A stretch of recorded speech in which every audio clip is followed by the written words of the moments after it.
Hello everyone. आज हम पढ़ेंगे पी ब्लॉक एलिमेंट्स। इलेक्ट्रॉनिक विन्यास के आधार पर समस्त तत्वों का वर्गीकरण 4 भागों में किया गया है। जैसा कि इस पीरियोडिक टेबल में आप देख सकते हैं, पूरे पीरियोडिक टेबल को 4 भागों में बांटा गया है डिपेंडिंग ऑन इलेक्ट्रॉनिक कॉन्फ़िगरेशन। पहले हैं एस ब्लॉक एलिमेंट्स, जो कि अपन पहले पढ़ चुके हैं। फिर आते हैं पी ब्लॉक एलिमेंट्स, फिर डी ब्लॉक एलिमेंट्स, और नीचे जो रखे गए हैं ये हैं एफ ब्लॉक एलिमेंट्स। तो आज हम पढ़ेंगे पी ब्लॉक एलिमेंट्स। इस श्रेणी में उन वर्गों के तत्व आते हैं जिनमें एक एक करके पी कक्षकों में इलेक्ट्रॉन भरे जाते हैं, और क्योंकि पी कक्षक जो है वो संख्या में 3 होते हैं और प्रत्येक कक्षक में 2 इलेक्ट्रॉन आ सकते हैं, अतः कुल मिलाकर 6 वर्ग ऐसे होते हैं जिनमें पी कक्षकों में इलेक्ट्रॉन के भरने का क्रम रहता है। अतः इन 6 वर्गों का पूर्व में जो क्रमांक था उसमें इनको रखा गया था 3A, 4A, 5A, 6A, 7A और 0 या 0 ग्रुप।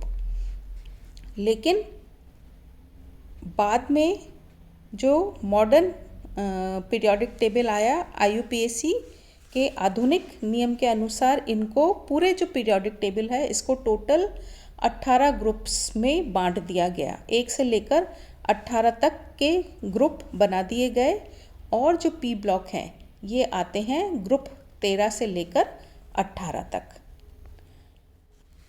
इनका सामान्य विन्यास जो है वो होगा NS2 NP 1 to 6, 1 से लेकर 6 तक इलेक्ट्रॉन्स जो है पी कक्षकों में भरे जाएंगे।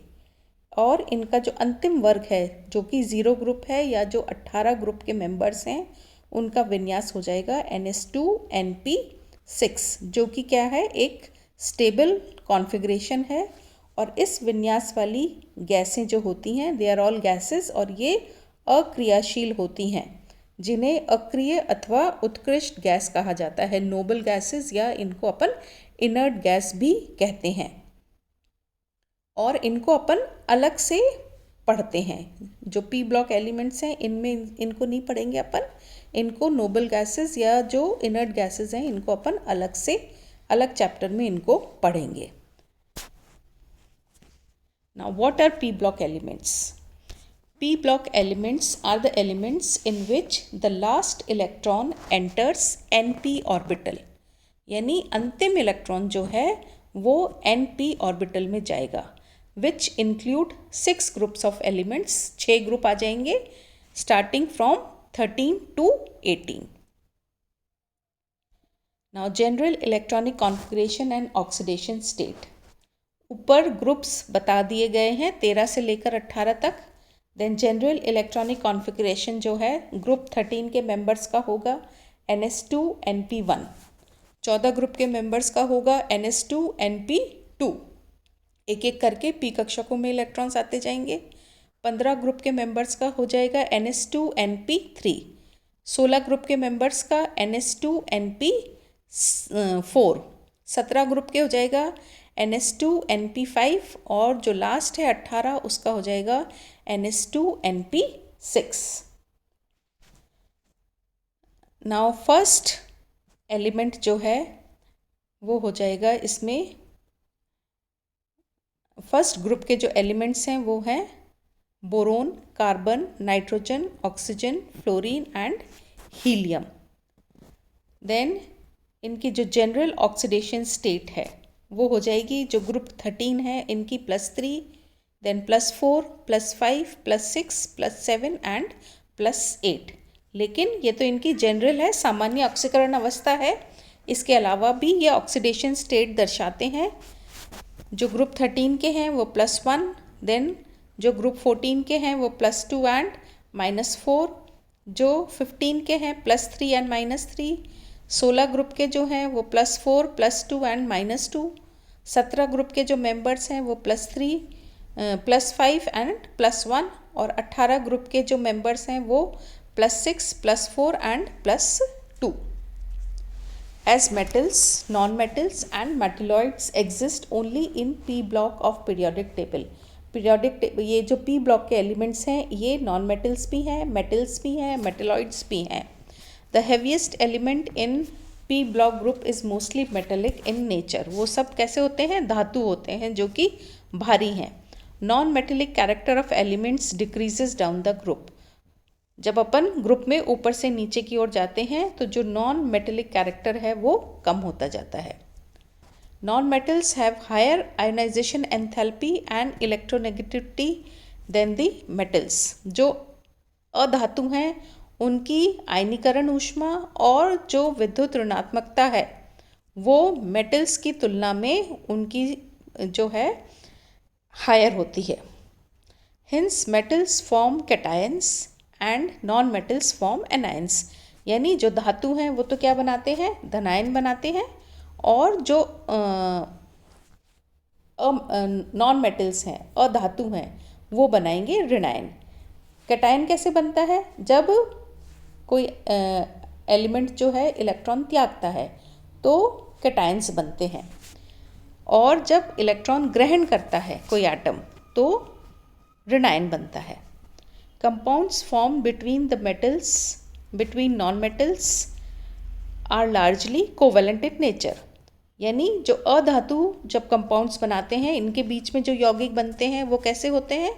वो सहसंयोजक नेचर के बनते हैं. While the compounds formed by highly reactive non-metals and metals, और non-metals और metals के बीच में जब कंपाउंड बनते हैं they have large difference in इलेक्ट्रोनेगेटिविटीज़.